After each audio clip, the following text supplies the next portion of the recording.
what's the word, ladies and gentlemen? This is Andrew, and today, well, I have a guide on how to play Reaper with all the nitty-gritty numbers, and I guess if the numbers change, I'll just go ahead and update it in the description. But for now, let's get started. So, he was the very first hero I ever saw in Overwatch. It was, what, a year and a half ago where I saw the first commercial for Overwatch, first trailer, and I was like, oh my god, that guy looks so cool. In case if it wasn't completely obvious, Reaper is an offensive class. You know, he's got those double shotguns, he's got that menacing look about him, and so he has 250 HP currently for his base hit points, which I would say is pretty tanky for an offensive hero. His primary weapons, of course, are going to be his signature Hellfire shotguns. Two of them, and both of them have, I'm assuming, 4 rounds per each of them, so what, total of 8 rounds between the both of them. Currently, the current build of Overwatch, they do 140 max damage per shot. However, they bloom like crazy, and I would say the fall off is pretty heavy on these shotguns, so they are mostly a CQC weapon. You don't want to go sniping with these bad boys. With that said though, Reaper's damage potential is arguably the highest of any other hero in Overwatch. I mean, he just does crazy damage up close, and his reload speed's pretty quick too. I mean, all he has to do is really just drop them and pull another pair from his trench coat, which makes you wonder, how many of those does he have hiding up there? Jesus Lord. The reload speed is currently 1.5 seconds. Now, of course, if there are any changes to these stats, I'll be sure to mark it in the description below, so be sure to check there first. His passive ability is the Reaping, which is Reaper's, sort of own independent healthcare. He does not need a medic to heal him, right? He has the Reaping, which essentially drops these little orange globes, these soul globes, once he gets an elimination on someone. Doesn't have to be a kill, it can be an elimination. And these currently heal for 50 HP. I want to say the Reaping really plays into Reaper's sort of lone wolf mentality playstyle, right?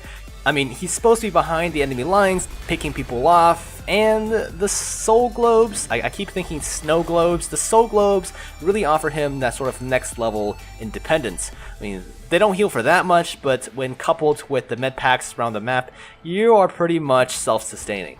His next ability is going to be the Wraith Form, which is his escape / maybe initiation ability. I like to use an escape, and this is because what it does is make him invulnerable, invincible while you're using it. It currently lasts for 3 seconds, but the cooldown is pretty long at 8 seconds. I would say generally you would want this to be your escape mechanism, right? If something crazy is about to happen, if you're in a really bad situation, you're going to want to push the panic button, go to Wraith Form, and run away. You can run a little bit faster in Wraith Form than you can in just regular walking.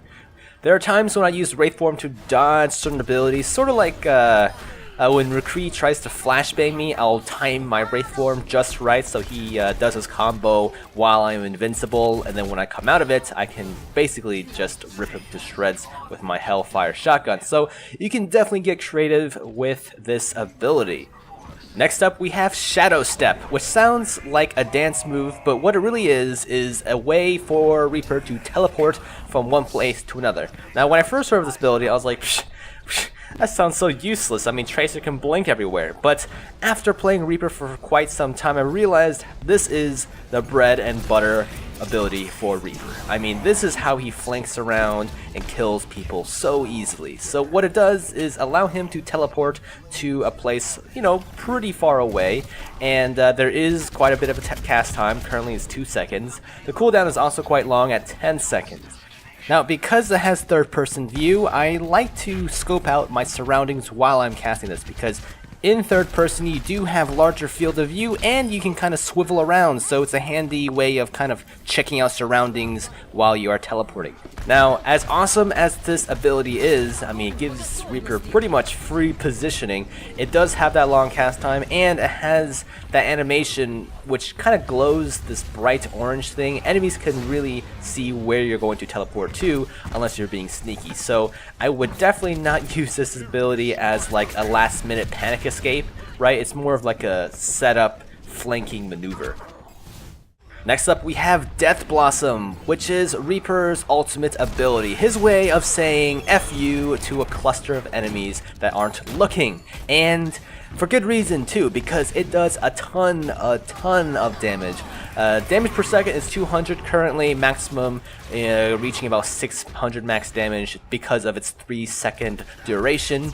And it's got a pretty decent range, but I would use it for mostly people who are clustered up close together. Just imagine yourself as a giant grenade. Again, the AoE is pretty decent, but it does have quite a big downside to it. I mean, you're not invincible when you're casting it. People can still shoot you, so you better make sure they're not looking at you. Any sort of stun would interrupt the ability. If you get killed, of course, you'll stop shooting at your enemies. I mean, 3 seconds in Overwatch time is pretty long, so you gotta make sure your enemies do not know you're coming. And the best way I found would be to get at a higher elevated point and drop down on them. While you're falling, right before you hit the ground, you start casting that Death Blossom like there's no tomorrow. And hopefully your enemies can't react in time, and hopefully you don't get stunned or sniped or whatever else, right? What usually helps me is watching where my allies are, and there currently isn't a minimap in Overwatch, so you have to rely on the little blue chevrons on where your allies are and really try to figure out, okay, my allies are distracting them, can I make a play here, right? If you just charge in, even with Wraith Form, even with your Shadow Step, they're gonna take you out pretty quick. I mean, 200 HP, while that's a lot, that's not, you're not gonna last under focus fire. So you really have to be sneaky with the Death Blossom. However, it is totally a game changer if you can pull it off. Now, Reaper's playstyle, man, he is a flanker through and through. And with this, you have to really know the maps. Right, I would not recommend playing Reaper to someone who is not familiar with the style of flanking, with the maps in general, because they're going to be so useless. His shotguns are close range specialist weapons, right? They are really bad at anything farther out than like butt slapping distance. I mean, if you find yourself at a choke point where people are literally just hailing shots back and forth at each other and nothing is really getting done, your shotguns are not going to really do that much damage. It's probably more worth it just to throw the shotguns at someone than actually try to hit them from a distance with the shots, because the spread is ridiculous on these things. I mean, those situations, you may as well just switch to another hero, because Reaper specializes in flanking and getting up really close. In fact, I shouldn't say specializing, he needs to get up really close to do any damage, really. Now, I want to say, overall, the maps in Overwatch are pretty well done. You know, there's tons and tons of different routes you can take, different flanking routes. Especially with Reaper, you can just teleport to a lot of these ledges that not a lot of other heroes can get to. So, flanking as Reaper should not be that difficult, especially with Shadow Step, right? Your favorite dance move that kind of gets you into all those weird places. Now, say you've already started flanking really well, you're doing a really good job, you're behind the enemy lines. What's next? You know, what hero should you go for? Which one should you avoid? Well, I can tell you right off the bat, with 140 max damage per shot, you should definitely go for the support characters, because they are squishy, they are vital to any sort of front lines action. So if you see a lone Zenyatta or Mercy or maybe even a Lucio, if you can catch him, go for him. You know, any sort of hero that's, I want to say, under 300 health, you'll go down pretty quickly. You know, you want to go after the snipers as well, because they are a pain in the butt sitting far away, and as Reaper, that is your job. That is your job, to flank behind enemy lines and kill everyone who's supporting the front line. So, you know, snipers, support heroes, these all make up a healthy, balanced diet for Reaper. I mean, he specializes in this. Now, the thing you really want to look out for is being noticed. That's sort of Reaper's kryptonite, if you will. I mean, if anyone sees you and they outrange you, they can take you out pretty quickly, especially if it's a coordinated team. Dear God, you will go down really fast if they hunt you down. Now, it is one thing slipping by human players. I mean, to a degree, is pretty easy, because the field of view in Overwatch is pretty low in general. The problem starts to come up when you have to start dealing with automated defenses, specifically Torbjorn, because his turret can see 360. Right, it will turn and shoot you even if you're behind it, far away. It's got a pretty decent range, it's got a pretty quick response time. Not to mention, it's also pretty tanky, so if you get up close to it, you're gonna take some hits. So just be extra careful whenever there is a Torbjorn on the other side and you're trying to attack.